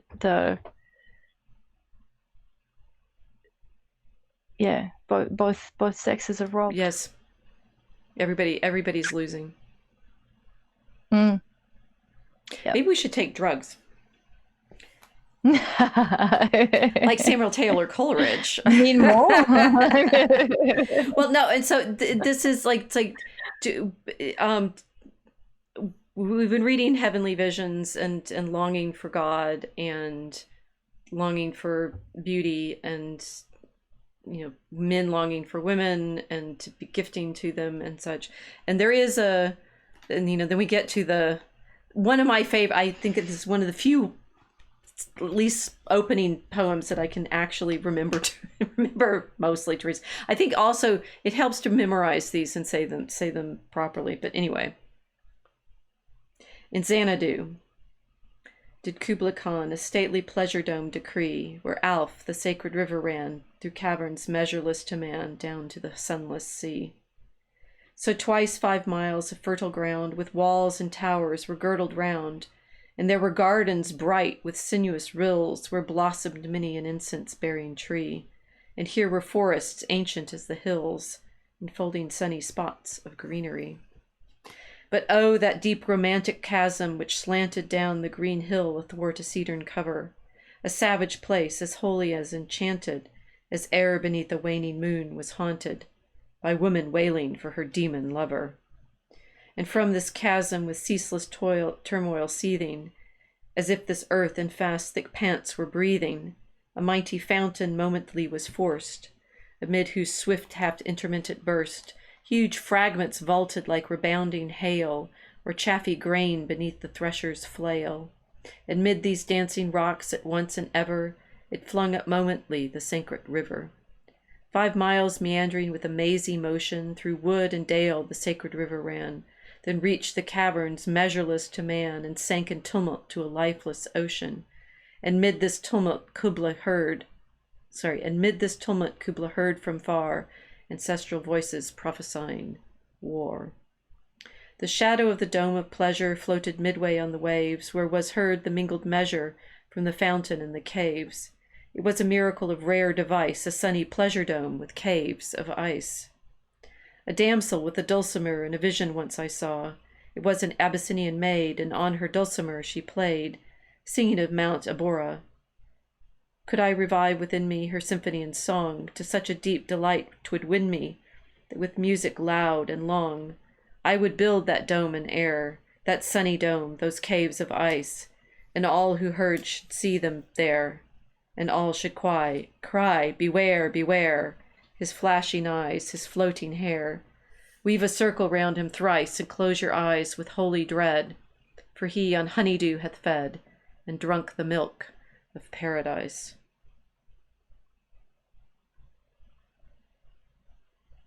Fast forward to the 60s and every it's I was gone. men, I'm like, you wow. know, it's like we want the visions. Famously Coleridge was taking opium and was reading Purchas His Pilgrimage, fell asleep, woke up and was interrupted as he was writing for the man from Porlock, right? That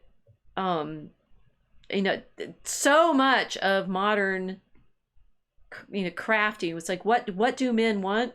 They clearly like fantasy. And the sort of vision of this kind of exquisite architecture and experience and mystery, like literally every movie ever made in the sci-fi fantasy gaming genre. What are you guys on? Yeah. We know you. Just tripping and building worlds all day, like wow. World building and crafting of structure, and this vision of imagination that men seem to revel in. How many of you play Minecraft, guys, and love crafting fantasy worlds out of them? Men love fantasy. It's like, and then they get ridiculed now for wanting to collect the figurines and play the games and stuff. You started with games. We started with saying men like playing games and solving puzzles and stuff, but they also seem to like constructing imaginary worlds, which they then want to make real. Yeah. How did this get squished? I mean, all of these things that are magnificent about what men want, and we somehow are either laugh at them or claim we don't want them, and then commercialize them and reduce them to something you can advertise for. Disney. I do think, I mean, it's sad that Disney is being put through what it is right now, because people like that kind of imagination. I hate the believe thing by itself, but just believe. No, I mean, it's like you want Jerusalem in this green and pleasant land. You want caverns measureless to man. You want this, you know, vision of the world that we can see through our imagination that, yes, men seem to construct. And then women end up there wailing for their demon lovers in it. Why take it from them when this is what they enjoy making? Ladies. Well, I mean, I think the the action figure collection issue is that they're not realizing it outside of the collections. They're stuck. Yeah. No, and they are stuck. They're stuck. Yeah. So it's a kind of necessary step in their creativity and imaginative process, but they're not moving forward and they're not realizing it. And I think like this is where it becomes impossible to kind of overlook it, because it's like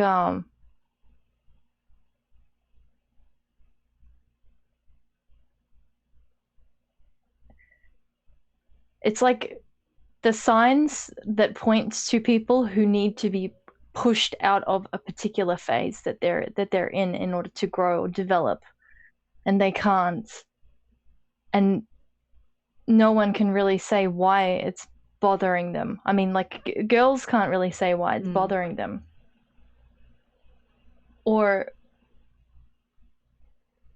why indulging in it for too long is detrimental to them. And it's just because this is like a imagination that's not being realized in any like actual creation and action, you know. They get fatherhood. They need fatherhood. Yeah. So somehow the blue-faced guy keeps showing back up. I don't know what our slides are doing. They're trolling us. About Piety says, after you slay the Ender Dragon, most of us just played to fight other players, which I think is what you're describing. It's like you need fatherhood. You need the responsibility of taking care of the children or providing for your family. About Piety still, Minecraft without a vision is a nihilistic slaughterhouse. Just described our culture. Yep. Yeah.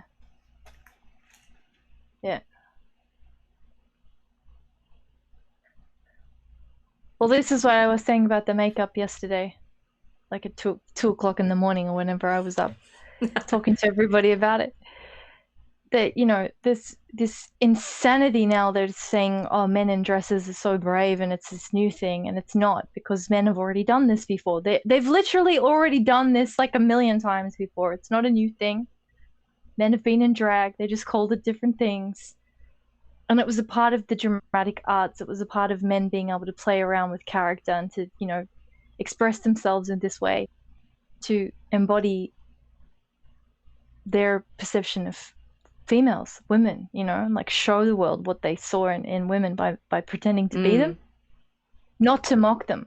And this is the really odd thing about drag. It's kind of like the drag thing is the opposite to all of the poems you've just read. Yeah.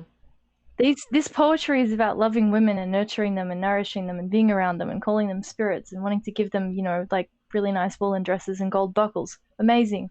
Rose petals. Drag queens are mocking women.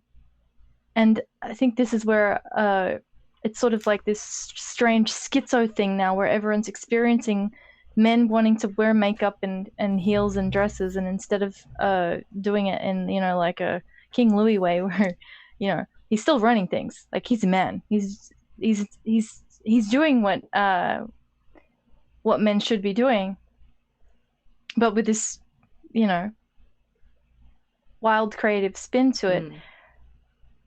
It's not a mockery of women. They're not trying to replace us.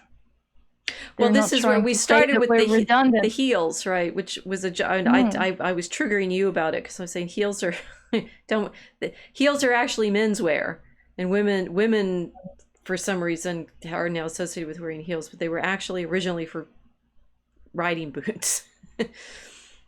And it was in the 18th century, I believe, that they got adopted by, maybe it's late 17th century, that women started wearing them, but it's like women dressed in men's clothes first, and then at the heels, and then they became more recently associated with women as such, but they weren't originally. But I'm also thinking, it's I wish, okay, I'm gonna force change the slide. What do we got now? Go to the one I wanted. Ah, look, we got Jack Sparrow, right? That everybody loves the characters that Depp plays. I hope you all love them, because you should, because they're, you know, they're costume characters too, right? That you have all of these different clothes and sort of glamour and elegance and whimsy and the coats that the guys got to wear in the 18th century is like, how did you ever give them up for the 19th century and boring industrial clothing? Of course they did. They gave them up because it was easier and cheaper to not make skirts on their men's coats. But men look great in skirted coats. I mean, we're just saying, right? Heels, and it's like it's like we robbed women of the enjoyment of men's elegance as well. What's going on? It's like the machines win with all of this industrial desexed. The drag is, you said something like this, it's a Rococo crisis. It's a desire for, it is a Rococo crisis, aristocracy and elegance and hierarchy. Ironically, there's your drag queens, right? It's like the not the repressed, but because I don't believe in the Freudian stuff, but the longing for this kind of social performance, and the only way we're allowed to express it is in caricature and parody now. Yeah, because the culture can only handle it in irony. Yeah, it's so frigid. The culture is so frigid that it handles everything that is true and good and beautiful only through irony, which is why everything is so disgusting. And you can feel it. It's vile because it's mockery. It's only mocking these things and only treating them as these kind of ironic fragments of, things that are now unnecessary to human life, instead of realizing that it's like it's vital to see, because this is men in their true beauty, like revealing the fullness of their masculinity. This is also women being able to enjoy it and then reveal themselves in response to it. And it is in response to it. We cannot do it without men first doing it. The men go first. They have to go first. Pied beauty. Glory be to God for dappled things, for skies of couple color as a brindled cow, for rolls moles all in stipple upon trout that swim, fresh fire-cold chestnut falls, finch's wings, landscape plotted and pieced, fold, fallow, and plough, in all trades their gear and tackle and trim. All things counter, originals spare, strange, whatever is fickle, freckled, who knows how. With swift, slow, sweet, sour, dazzle dim, he fathers forth, whose beauty is past change. Praise him.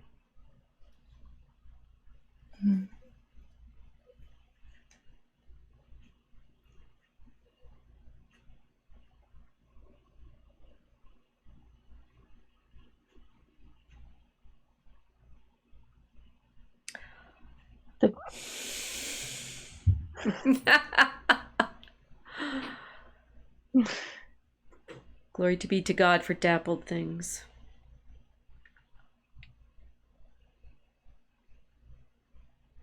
We need men to be beautiful again. Yep. We really do.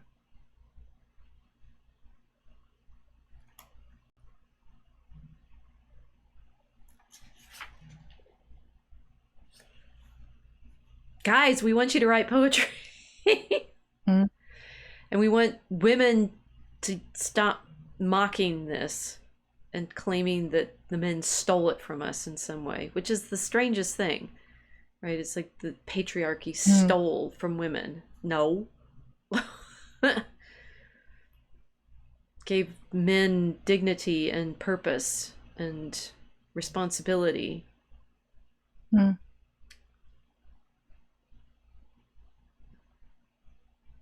Which evidently they want. Apparently, what men really want is disgusting. It's a house and family. Wait. according to the little frog cartoon, right? Mm.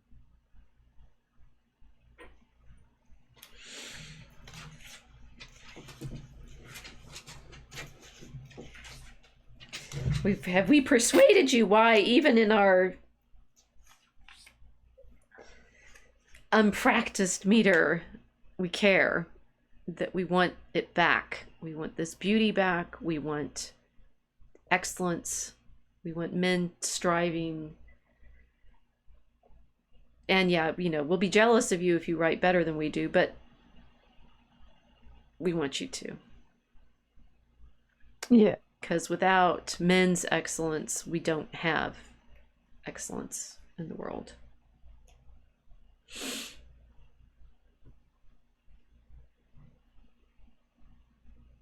We've had 100 years, ladies, and we haven't managed to replace them. So why don't we embrace them? Rococo. I have a final poem to lighten the mood a bit, or not. The Donkey. Oh, it was Jared Manley Hopkins, the previous one, by Beauty. This one's Chesterton, who is great at overturning the revealing the ironies and paradoxes and silliness of modernity to say, look, we want mythology, we want imagination, we want men being men and donkeys being donkeys. When fishes flew and forest walked and figs grew upon thorn, some moment when the moon was blood, then surely I was born. With monstrous head and sickening cry and ears like errant wings, the devil's walking parody on all four-footed things. The tattered outlaw of the earth, of ancient crooked will, starved scourge deride me, I am dumb, I keep my secret still. Fools! For I also had my hour, one far fierce hour and sweet. There was a shout about my ears, and palms beneath my feet.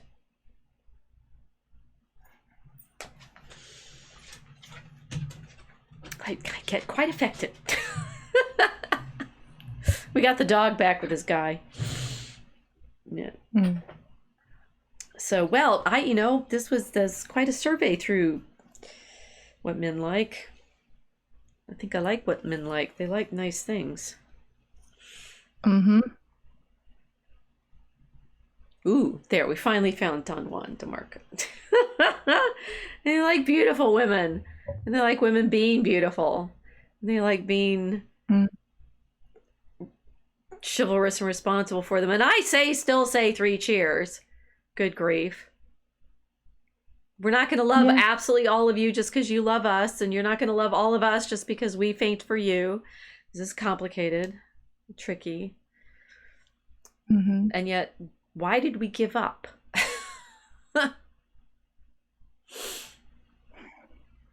To be industrial produced, made in machine versions of ourselves. It's nonsense and horror, satanic. We should be human beings again. Yeah, it is. Yeah. It's horrible. The factory edition of mankind is not beautiful.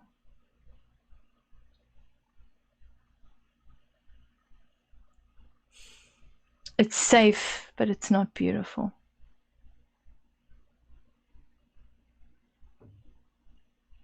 But it's homogenous, but it's not beautiful. and it's not local, and it's not donkeys. No.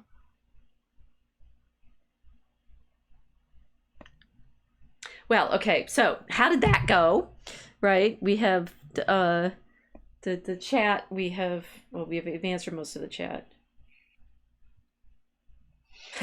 Casey says, women can't complain about the pain of childbirth while claiming innate, unique strength. Can't have it both ways. Yep.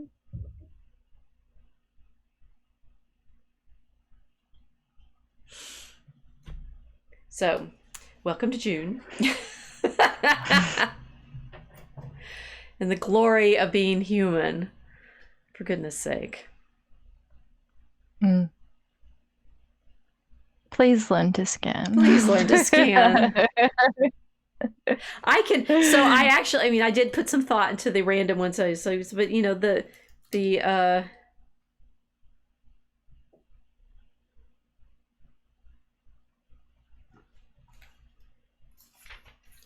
things that I have not known yet. Some of them are long, and I can't read the longer ones.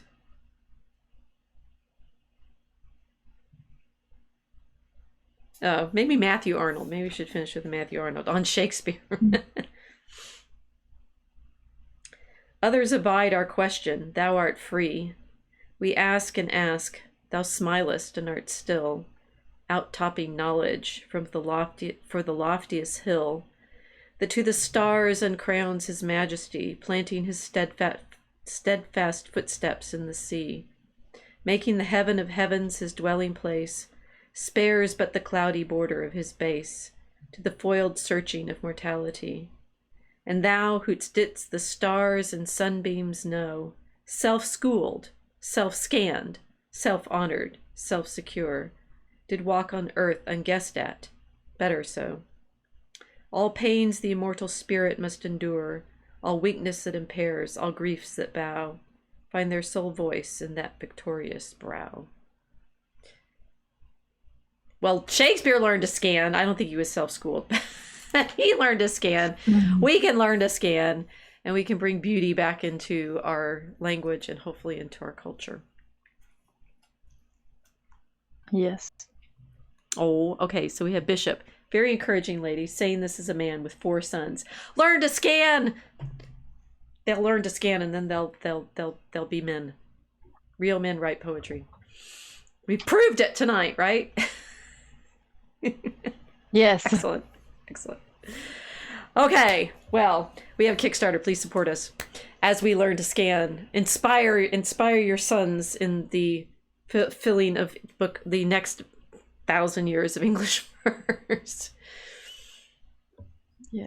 Okay. Yeah. So yeah, there's literally no way we can like top these verses. So. No, we're speechless. See, if you want us to stop talking, just write poetry and we'll stop. And listen to you. With that look upon your that look. And ladies, don't stop them. Good night.